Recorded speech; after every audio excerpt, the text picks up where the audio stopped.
Today's topic is epidermis ultra structure, जो कि आपको हाई मैग्नीफिकेशन के ऊपर आप देख सकते हैं, that is not visible by the ordinary microscope. Detail में नहीं पढ़े, जस्ट फ्यू सेल्स का इसके अंदर हम बच्चों नाम पढ़ेंगे। एपिडर्मिस सुपरफिशियल लेयर है, this is consist of the keratinocytes, ऐसे सेल्स जो कि कैरेटिन को रिलीज करेंगे, कैरेटिन की प्रोडक्शन करेंगे। वही मेरे जो सेल्स हैं वो जर्मिनेटिव जोन से आहिस्ता आहिस्ता सुपरफिशियल लेयर के ऊपर आ गए। अब जी जब मैंने इन सेल्स को देखा, इस अपनी एपिडर्मिस को देखा कैरेटिनोसाइट्स के अलावा, you will also see the non keratinocytes. वो नॉन कैरेटिनोसाइट्स बच्चों आपके पास कौन कौन से हैं? The first one is the melanocyte. Melanocytes you already know ऐसे सेल्स हैं that will produce the melanin. Melanin is responsible for your skin complexion. कोई मेरे पास इट हैज़ बिन रिपोर्टेड कि इंडिविजुअल्स के अंदर almost the count of melanocytes is the same.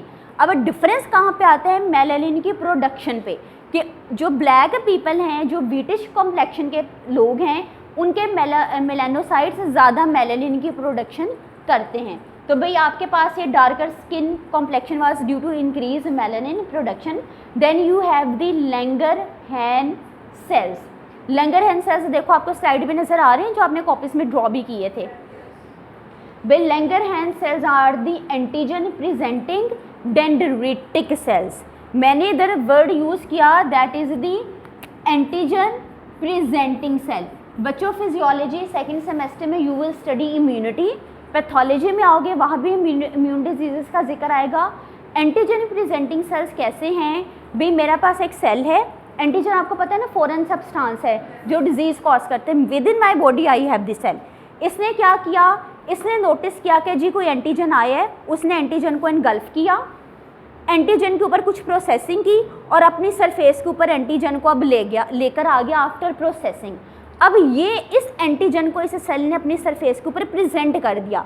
मैंने इसे कह दिया, इस सेल को कह दिया this is the antigen presenting cell.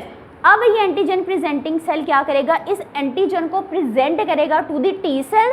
T cell को कहेगा लो अब इसकी तोड़ फोड़ करो, ठीक है, ताकि ये किसी किस्म की कोई डिजीज कॉज ना कर सके।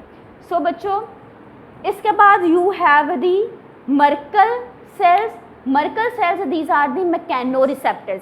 ऐसा लगता है ना कोई ऐसे रिसेप्टर्स हैं मैकेनो, किसी स्ट्रेस को ये सेंस करेंगे। भाई किस किस्म की सेंसेशन, किस किस्म का स्टिमुलस है इन सेल्स रिसेप्टर्स के लिए?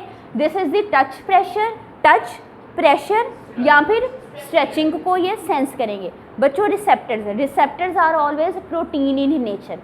फिजियोलॉजी में भी इसकी डिटेल है। भाई we have 4 receptor families.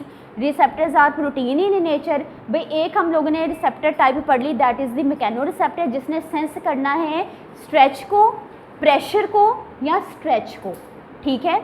Next diagram देखो। नेक्स्ट डायग्राम में राइट साइड पे आपको लेमिलर सेल्स नज़र आ रहे हैं, लेमिलर ग्रैन्यूल्स, ठीक है बच्चों। ये लेमिनर ग्रैन्यूल्स है, ये इनको हम कैरेटिनोसोम्स भी कहते हैं। ये भी आपके स्किन की बैरियर फॉर्मेशन में हेल्प करते हैं ताकि किसी किस्म का फॉरेन एजेंट आपकी बॉडी के अंदर ना आ सके, ठीक है भाई। आपके जितनी स्किन है basically this is the physical barrier.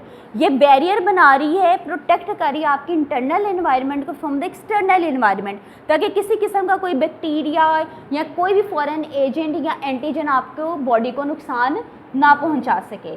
Clear? So this was the ultra structure of the epidermis.